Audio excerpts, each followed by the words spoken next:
നമസ്കാരം. Astrology master ക്ലാസ്സിൻ്റെ പുതിയൊരു അധ്യായത്തിലേക്ക് ഏവർക്കും സ്വാഗതം. നമ്മൾ ഇന്ന് ചർച്ച ചെയ്യാൻ പോകുന്ന സബ്ജക്റ്റ് എന്ന് പറയുന്നത് 7th ഹൗസിലെ സാറ്റേൺ ആണ്. Saturn in the 7th house, ശനി 7ാം ഭാവത്തിൽ നിന്നാലുള്ള ഫലത്തെക്കുറിച്ചാണ്. ജ്യോതിഷത്തിൽ വളരെ പ്രധാനപ്പെട്ടതും കേന്ദ്രഭാവമാണ്. അതോടൊപ്പം തന്നെ വളരെ സങ്കീർണമായിട്ടുള്ള ഒരുപാട് കാര്യങ്ങൾ ഫാമിലി ലൈഫുമായിട്ട് ബന്ധപ്പെട്ട് ചിന്തിക്കുമ്പം വളരെ സങ്കീർണമായിട്ടുള്ള ഒരുപാട് കാര്യങ്ങളുടെ ഒരു സ്ഥാനമാണ് 7ാം ഭാവം എന്നുള്ളത് ഈ കഴിഞ്ഞ വീഡിയോകളിൽ നിന്ന് നിങ്ങൾക്ക് മനസ്സിലായിട്ടുണ്ടാവും ജിജ്ഞാസുക്കൾക്ക്. ഇവിടെ ശനി 7 നിൽക്കുമ്പോൾ ശനിക്ക് ദിഗ്ബലം, ഷഡ്ബലങ്ങളിൽ ദിഗ്ബലം ഉള്ള ഒരു സ്ഥാനമാണ് 7ലെ ശനി എന്ന് പറയുന്നത്. അതുകൊണ്ട് തന്നെ 7ാം ഭാവത്തിൽ സാറ്റേൺ നിൽക്കുമ്പോൾ കേതുവിൻ്റെ കൂട്ട് തന്നെ ഒരു സന്യാസിയാണ്, കർമ്മബന്ധങ്ങളുടെ സൂചകനാണ് ശനി എന്നുള്ളത് കൊണ്ട് തന്നെ കേതു 7 നിൽക്കുന്ന പോലെ തന്നെയുള്ള ഒരു എഫക്റ്റ് ഞാൻ ഓൾറെഡി ഡെസ്റ്റിനി പ്ലാനറ്റ്സ് എന്ന് പറഞ്ഞിട്ടുള്ള ഒരു സീരീസ് ചെയ്തിട്ടുണ്ട്, രാഹുകേതുക്കളെ ബേസ് ചെയ്തിട്ട്. അത് നമ്മുടെ പ്ലേലിസ്റ്റിലുണ്ട്, വളരെ വിശദമായിട്ടത് ചെയ്തിട്ടുണ്ട്. അതിൽ കേതു 7th ഹൗസിൽ നിന്നാലുള്ള ഫലം പറയുന്നത് പോലെ തന്നെയാണ് ഇവിടെ. നിങ്ങൾക്ക് 7ാം ഭാവത്തിൽ ശനി നിൽക്കുമ്പോൾ നിങ്ങളുടെ ബിസിനസ്, നിങ്ങളുടെ പൊതുജനങ്ങളുമായിട്ടുള്ള നിങ്ങളുടെ ഇടപെടലുകൾ, നിങ്ങളുടെ റിലേഷൻഷിപ്പ്, പല കാര്യങ്ങളും നിങ്ങളുടെ കാർമിക് ഡെപ്റ്റിൻ്റെ ഭാഗമായിട്ടിരിക്കും എന്നുള്ളതാണ്. എല്ലാം കാർമിക് ഡെപ്റ്റ് തന്നെയാണ്, അതിൻ്റെ ബാക്കിപത്രങ്ങൾ തന്നെയാണ് ജീവിതം. എന്നാൽ സാറ്റേൺ സൂചിപ്പിക്കുന്നതെന്ന് പറഞ്ഞു കഴിഞ്ഞാൽ വിവാഹം വളരെ വൈകി നടക്കാനോ, വിവാഹം നേരത്തെ നടന്നാൽ ഒരു വിരക്തി, ഒരു ഗ്യാപ്പ് പങ്കാളിയുമായിട്ട് ഉണ്ടാകുവാനോ, ഉദാഹരണത്തിന് 5ാം ഭാവത്തിൽ നിന്നുകൊണ്ട് 7ലേക്ക് ശനി നോക്കിയാലും ശനി 7 നിന്നാലുമൊക്കെ വിവാഹം വൈകാനുള്ള യോഗമുണ്ട്. വിവാഹം കുറേ വൈകിയ ശേഷം ഒന്നീ കല്യാണം കഴിച്ച് പുനർവിവാഹത്തിന് ആലോചിക്കുന്നവരെയോ അല്ലെങ്കിൽ തത്തുല്യമായിട്ടുള്ളൊരവസ്ഥയിലേക്കോ ഒക്കെ പോകാനുള്ള ഒരു സാധ്യത സാറ്റേണിനുണ്ട്. സാറ്റേൺ ഒരു സന്യാസിയാണ്, അതുപോലെ തന്നെ ഒരു ഡിലേയിങ് പ്ലാനറ്റും കൂടിയാണ്, വൈകിപ്പിക്കലാണ്. അപ്പം സാറ്റേൺ ഏത് ഭാഗത്തിൽ നിൽക്കുന്നു ആ ഭാവവുമായിട്ട് ബന്ധപ്പെട്ട്, അത് നിൽക്കുന്ന നക്ഷത്രാധിപനുമായിട്ട് ബന്ധപ്പെട്ടിട്ടൊക്കെ ഒരു വൈകൽ ഉണ്ടാകും. അപ്പോൾ ഭാഗ്യഭാവത്തിൽ നിന്നാൽ ഭാഗ്യം വൈകും, സന്താനഭാവത്തിൽ നിന്ന് കഴിഞ്ഞാൽ സന്താനം വൈകും. പ്രണയം ആണെങ്കിൽ പോലും വളരെ വൈകി തന്നെ അത് വിജയിക്കുകയോ അല്ലെങ്കിൽ വിവാഹത്തിലേക്ക് എത്താനൊക്കെ ഒരുപാട് സമയമെടുക്കും. അങ്ങനെയൊക്കെ ഒരുപാട് കാര്യങ്ങൾ സാറ്റേണുമായിട്ട് ബന്ധപ്പെട്ടിട്ട് ഉണ്ട്. ഇപ്പോൾ സാറ്റേൺ 2ാം ഭാവത്തിൽ നിന്ന് ധനപരമായിട്ടുള്ള ഉയർച്ചയ്ക്കും ധനപരമായിട്ടുള്ള വിഷയങ്ങളിലുമൊക്കെ എന്നും ഒരു ഡെപ്റ്റ്, ഒരു കാർമിക് ഡെപ്റ്റ് അവിടെ കിടക്കും എന്നുള്ളതാണ്. നമ്മൾ സാറ്റേണിൻ്റെ കാരകത്വത്തിലുള്ള വിഷയങ്ങൾ കുറിച്ച് പറഞ്ഞിട്ടുള്ളൊരു വീഡിയോ ഉണ്ട്. ആ വീഡിയോ കണ്ടു കഴിഞ്ഞ് കഴിഞ്ഞാൽ നിങ്ങൾക്ക് ഏകദേശം അത് മനസ്സിലാവുകയും ചെയ്യും. അപ്പം അസ്ട്രോളജി മാസ്റ്റർ ക്ലാസ്സിൻ്റെ ഇന്നത്തെ അധ്യായത്തിലേക്ക് ഏവർക്കും സ്വാഗതം. നമുക്ക് വിഷയം വിശദമായിട്ട് തന്നെ ചർച്ച ചെയ്യാം.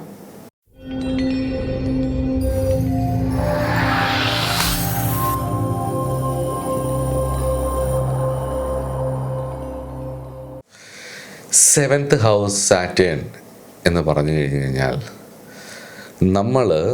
നമുക്കെന്താണ് സംഭവിക്കുന്നത് എന്നുള്ളതിനേക്കാളിലും ഉപരി നാം എന്താണ് പഠിക്കണം എന്നുള്ളതാണ് നോക്കേണ്ടത് 7ാം ഭാവം കൊണ്ട്.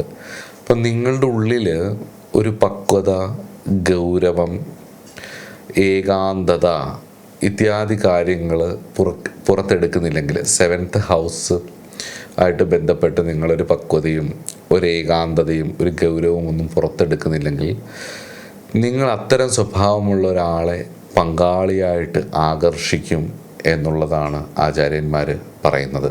കാരണം ഒന്നുകിൽ അത് വരാൻ വേണ്ടിയിട്ട് നിങ്ങൾ വെയിറ്റ് ചെയ്യേണ്ടി വരും കുറേ കാലം, ഇല്ലെങ്കിൽ അങ്ങനെ ഒരാളായിരിക്കും നിങ്ങൾക്ക് വന്നു ചേരുന്നത്. അതിൻ്റെ ഫലമായിട്ട് നിങ്ങൾ സ്വന്തം ജീവിതത്തിൻ്റെ ഉത്തരവാദിത്തം ഏറ്റെടുക്കാൻ മടിച്ചാൽ നിങ്ങളുടെ പങ്കാളി നിങ്ങളെ നിയന്ത്രിക്കുന്ന, വിമർശിക്കുന്ന അല്ലെങ്കിൽ ഒരു തണുപ്പൻ സ്വഭാവമുള്ള, നിങ്ങൾ ഏറ്റെടുത്താൽ ഒരു തണുപ്പൻ സ്വഭാവമുള്ളതും ഏറ്റെടുത്തില്ലെങ്കിൽ വിമർശിക്കുന്നതുമായിട്ടുള്ള ഒരു ഫാദർ ഫിഗർ അല്ലെങ്കിൽ ഒരു ബോസി പാർട്ട്ണർ എന്നൊക്കെ വേണേൽ പറയാം. അങ്ങനെയുള്ള ഒരു ആളെ ആയിരിക്കും ലഭിക്കാൻ സാധ്യത എന്നുള്ളതാണ്. അതിൽ നമ്മൾ സാറ്റേണിൻ്റെ കാര്യങ്ങൾ പഠിക്കുമ്പോൾ ഞാൻ ശരിക്കും ചില ഗ്രന്ഥങ്ങളിൽ നിന്നൊക്കെ വായിച്ചത് വെച്ച് നോക്കുമ്പം ഒരു ബുക്കുണ്ട്, അതിൽ പറയുന്ന ഒരുപാട് കാര്യങ്ങൾ എനിക്ക് വളരെ കൃത്യമായിട്ട് വന്നിട്ടുണ്ട്. സാറ്റേൺ 7th ഹൗസിൽ നിൽക്കുന്നതിനെക്കുറിച്ച് സ്റ്റീഫൻ ഫോറസ്റ്റ് എന്ന് പറഞ്ഞിട്ടുള്ള ഒരാൾ എഴുതിയിട്ടുള്ള ദ യെസ്റ്റർഡേ സ്കൈ എന്ന് പറഞ്ഞൊരു പുസ്തകമുണ്ട്. അപ്പോൾ അതിൽ പറയുന്ന സാറ്റേണിൻ്റെ കുറേ വർഷങ്ങൾക്ക് മുമ്പ് ഞാൻ വായിച്ചൊരു ബുക്കാണത്. അതിൽ പറയുന്ന എനിക്കൊരു ഐ ഓപ്പണിംഗ് ആയിരുന്നു സാറ്റേണിൻ്റെ ഒരു 7th ഹൗസിൽ നിൽക്കുന്നതിനെക്കുറിച്ച് ആ ബുക്ക്. അപ്പം അതിലെ ഒരുപാട് കാര്യങ്ങൾ എനിക്ക് ജീവിതത്തിൽ അനുഭവമായിട്ട് വന്നിട്ടുണ്ട്. ഞാനത് ഒരുപാട് കൺസൾട്ടേഷനിലാണെങ്കിലും ഈ വീഡിയോയിലാണെങ്കിലും ഒക്കെ അതിൽ ഒരുപാട് കാര്യങ്ങൾ ഞാൻ ഉൾപ്പെടുത്താൻ ശ്രമിച്ചിട്ടുമുണ്ട്.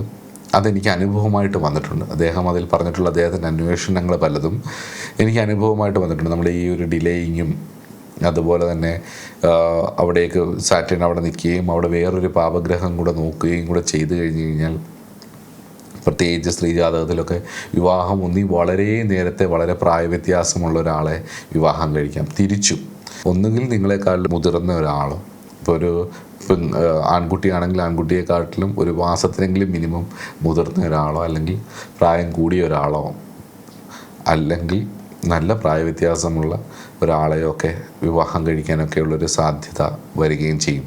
ഇതിനകത്ത് ഈ ഏകാന്തതയുടെ ഒരു മതിൽ ഇതിനകത്തുണ്ടാവും എന്നുള്ളതാണ്. വിവാഹം കഴിഞ്ഞ് മുന്നോട്ട് പോകുന്ന സമയത്ത് ചിലപ്പോൾ വിവാഹം 10, 38, 37, 39 ഒക്കെ അടിച്ച് പ്രായം മുന്നോട്ട് പോയിട്ടായിരിക്കും നടക്കുന്നത്.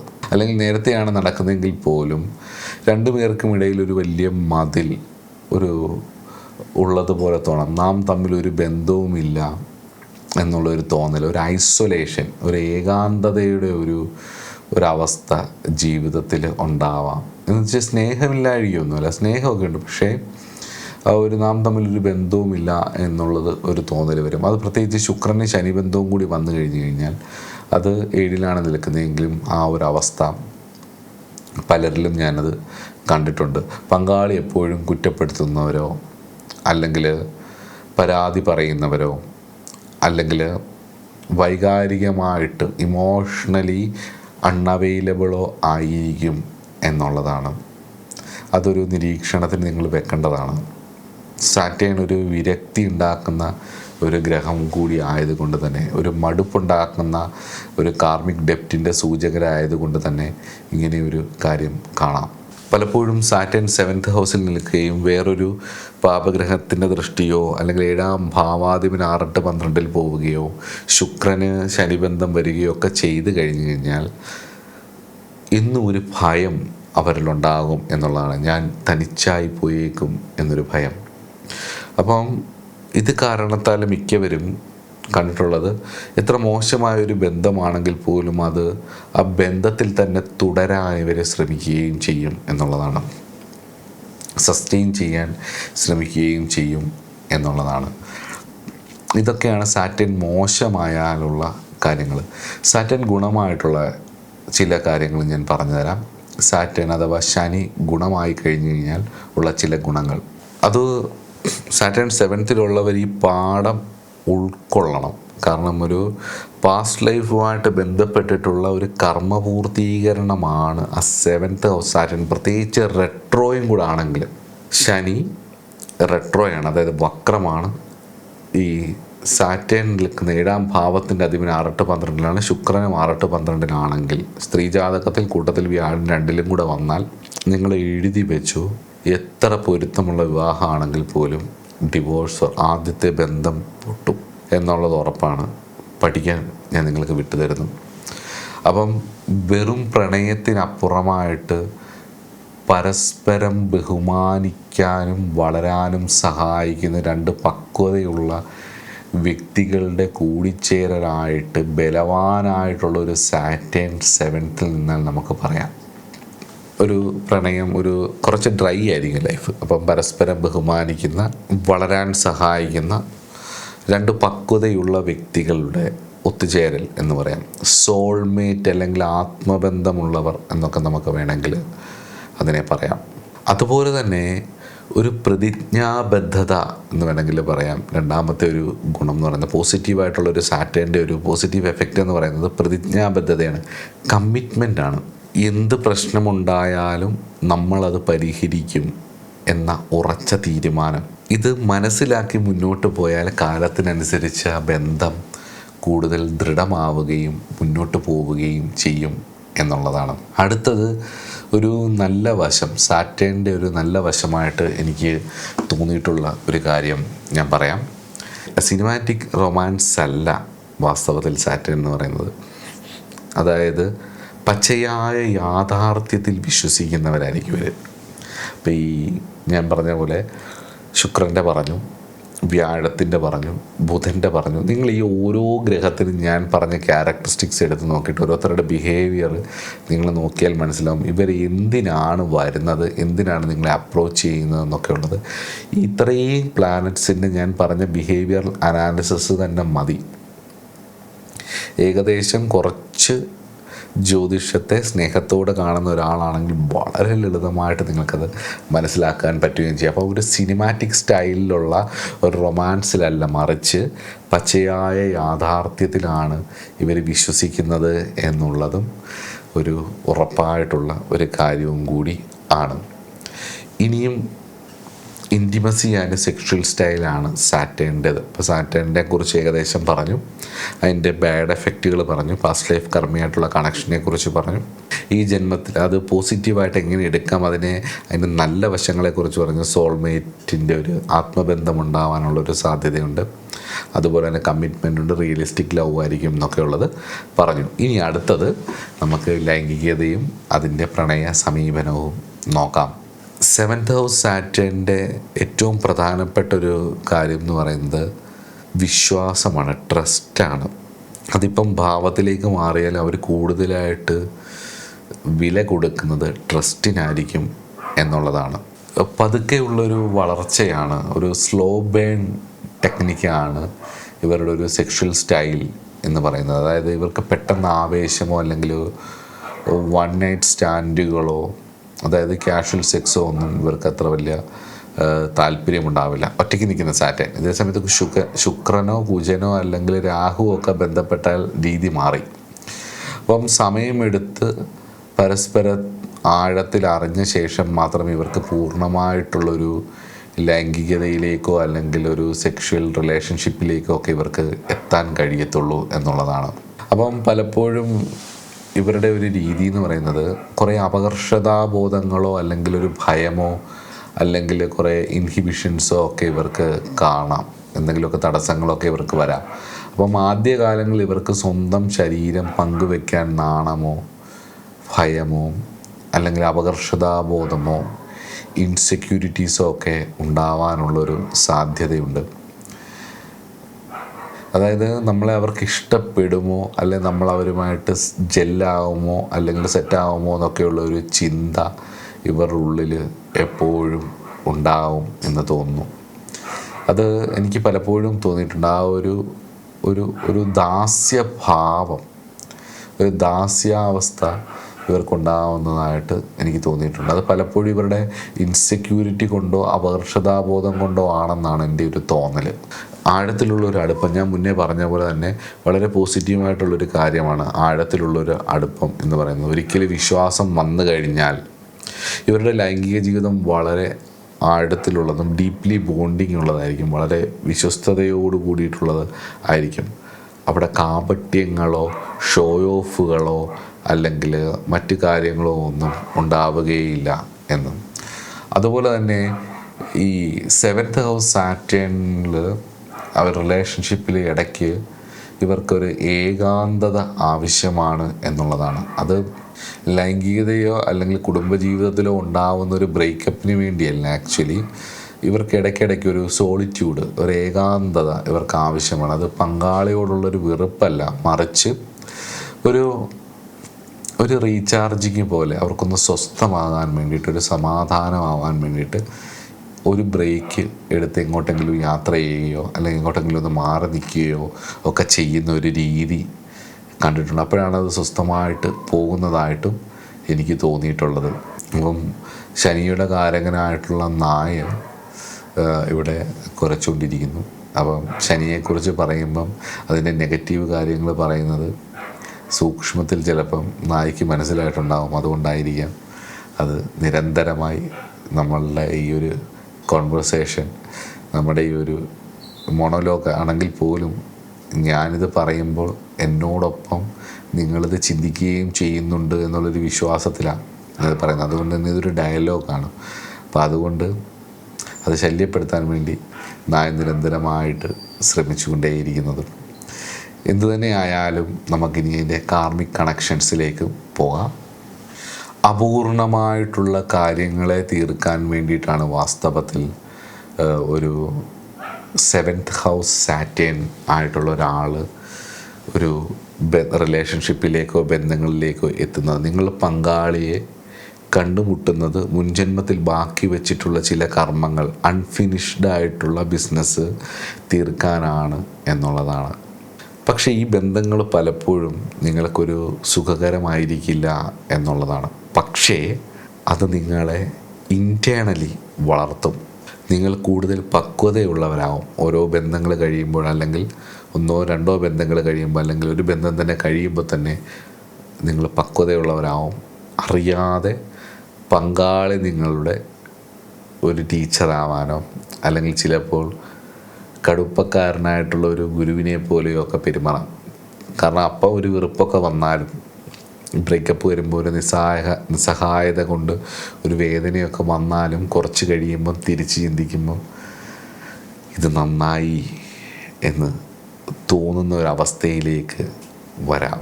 ചുരുക്കി പറഞ്ഞാൽ 7th ഹൗസ് സാറ്റേൺ എന്ന് പറയുന്ന ഒരു പ്രാക്ടിക്കാലിറ്റിയാണ്. അത് ബലവാനായിട്ടുള്ള ഒരു 7th ഹൗസ് സാറ്റേൺ ആണെങ്കിൽ പ്രണയത്തെക്കാൾ കൂടുതൽ പ്രായോഗികമായിട്ടുള്ള റിയലിസ്റ്റിക് ആയിട്ടുള്ള കാര്യങ്ങൾക്കായിരിക്കും ഇവർ കൂടുതൽ പ്രാധാന്യം കൊടുക്കുന്നത്. ഐ ലവ് യു എന്നൊക്കെ പറയുന്നതിന് പകരം പങ്കാളിക്ക് സുരക്ഷിതമായിട്ടുള്ള ഒരു വീടും സാഹചര്യങ്ങളും ഒരുക്കി കൊടുക്കാനൊക്കെ ആയിരിക്കും ഇവർ ശ്രമിക്കുന്നത്. പക്ഷേ 7th ഹൗസിലേക്ക് വീനസ് നോക്കുകയോ, അല്ലെങ്കിൽ 7th ഹൗസിൽ രാഹു ഒക്കെ നിൽക്കുന്ന ഒരാളിനെയാണ് കല്യാണം കഴിക്കുന്നതിൽ എത്ര സാഹചര്യങ്ങളുണ്ടായാലും അവർ തൃപ്തരാവില്ല എന്നുള്ളതും കൂടി ആലോചിക്കുക. അപ്പം തമാശകൾ കുറഞ്ഞൊരു ജീവിതമായിരിക്കും. എപ്പോഴും കാര്യങ്ങൾ ഗൗരവത്തോടെ ആയിരിക്കുള്ള സമീപനമായിരിക്കും. തമാശകളൊക്കെ പൊതുവെ കുറവായിരിക്കും. അപ്പം 7ാം ഭാവത്തിലെ ശനി എന്ന് പറയുന്നത് വിവാഹ ജീവിതം ഒരു തപസ് പോലെയാണ് കാണേണ്ടത് എന്ന് മനസ്സിലാക്കുക. അവിടെ ആവേശത്തേക്കാൾ കൂടുതൽ ക്ഷമയും സ്നേഹത്തേക്കാൾ കൂടുതൽ ഉത്തരവാദിത്വവുമാണ് ഉണ്ടാവുക എന്ന് മനസ്സിലാക്കുക. പലപ്പോഴും അങ്ങനെയുള്ളൊരു പാർട്ട്ണറെ കിട്ടാൻ പലപ്പോഴും വൈകും എന്നുള്ളതാണ്.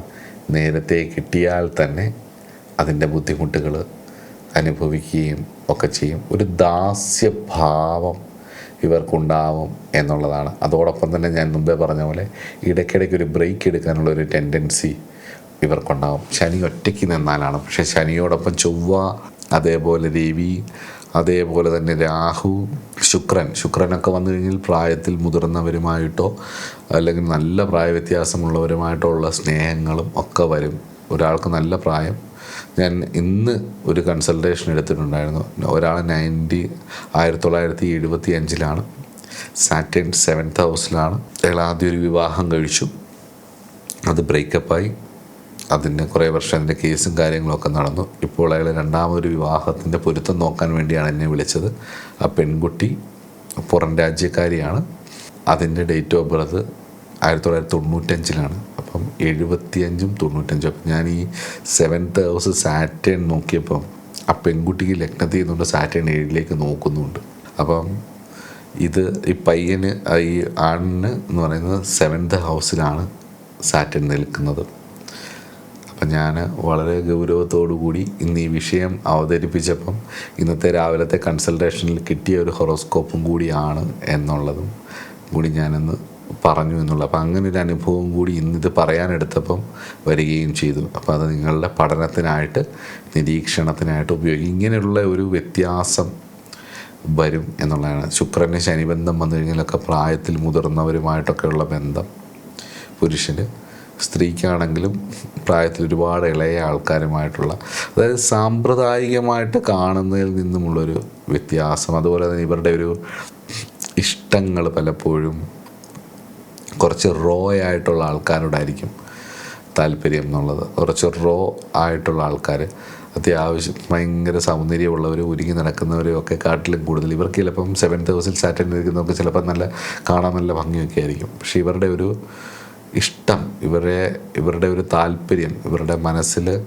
ഇഷ്ടപ്പെടുന്ന ഒരു വൈബ് എന്നൊക്കെ പറയുന്നത് ചിലപ്പം ഇവരിൽ നിന്നൊക്കെ വളരെ വ്യത്യസ്തമായിട്ടുള്ള ആ ഒരു ശനിയുടെ രൂപം ഉള്ള ഒരാളെ വേണം എന്നായിരിക്കും ഇവർ ആഗ്രഹിക്കുന്നത്.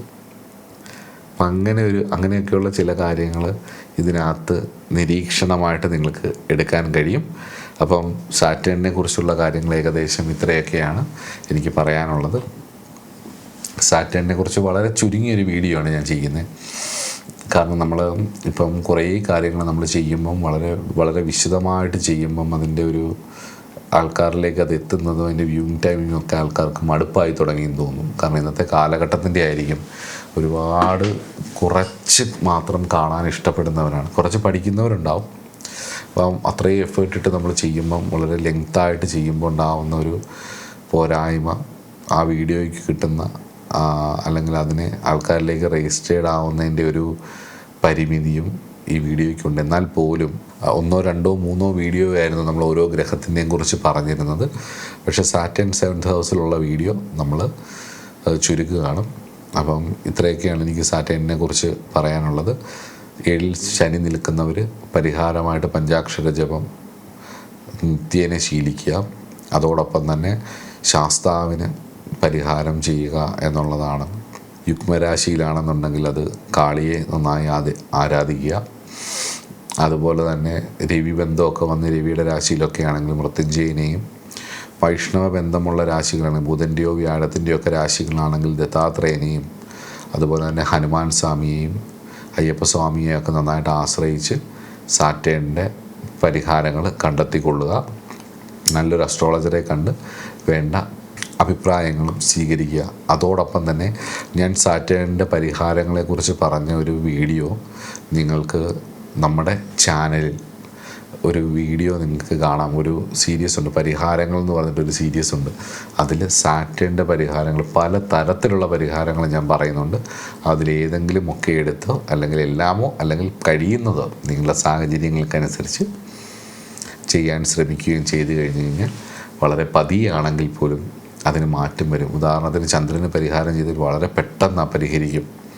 ബുധന് പരിഹാരം ചെയ്താൽ വളരെ പെട്ടെന്ന് പരിഹരിക്കും. പക്ഷേ സ്ലോ മൂവിങ് പ്ലാനറ്റുകളായിട്ടുള്ള വ്യാഴം, ശനിയൊക്കെ വെക്കുമ്പം, രാഹു ഒക്കെ ചെയ്യുമ്പോൾ രാഹു പക്ഷെ പെട്ടെന്ന് പരിഹാരങ്ങൾ തരുന്നതും കണ്ടിട്ടുണ്ട് കേട്ടോ. എന്നാൽ പോലും വ്യാഴവും സാറ്റേണുമാണ് പരിഹാരം ചെയ്താൽ പെട്ടെന്ന് അതിൻ്റെ ഫലം വേഗം ഇച്ചിരി സമയമെടുത്ത് വരുന്നത്. ഒരു ലോങ് ടൈം പ്രോസസ്സാണത്. അതുകൊണ്ട് തന്നെ സാറ്റേണിൻ്റെ ആണെങ്കിലും വ്യാഴത്തിൻ്റെ ആണെങ്കിലും കാരകത്വങ്ങളെല്ലാം നമ്മൾ ശ്രദ്ധിച്ചു കഴിഞ്ഞ് കഴിഞ്ഞാൽ അതിൻ്റെ സക്സസ്സിലേക്ക് എത്താൻ കുറച്ച് സമയമെടുക്കും എന്നുള്ളതാണ്. കുറച്ച് ഹാർഡ് വർക്ക് വേണ്ടതാണെന്നുള്ളതാണ്. അതിലേറ്റവും വൈകിപ്പിക്കുന്നത് ശനിയാണ് എന്നുള്ളത് കൊണ്ട് തന്നെ ശനീശ്വര സ്വാമി എല്ലാവരെയും അനുഗ്രഹിക്കട്ടെ. അപ്പം കുറച്ച് വൈകിയാലും മടിയാണ് ശനിയുടെ മുഖമുദ്ര. മടി പിടിച്ച് ഉഴപ്പ് പിടിച്ച് കുളിക്കാതെ നനയ്ക്കാതെ നടന്ന് ഒരു ഉത്തരവാദിത്തമില്ലാതെ നടന്ന് മാറും. അതൊക്കെ ശനി ദോഷമായി ബാധിക്കുന്നതാണ്. അപ്പോൾ അതിനെ വൃത്തിയായി ഭംഗിയായി നടന്ന് ഈശ്വരനെ ആശ്രയിച്ച് ഞാൻ മുന്നേ പറഞ്ഞ വഴിപാടുകളൊക്കെ ചെയ്ത് മുന്നോട്ട് പോവുക. ശനീശ്വര സ്വാമി എല്ലാവരെയും അനുഗ്രഹിക്കട്ടെ എന്ന് പ്രാർത്ഥിച്ചുകൊണ്ട് നിർത്തുന്നു. നമസ്കാരം.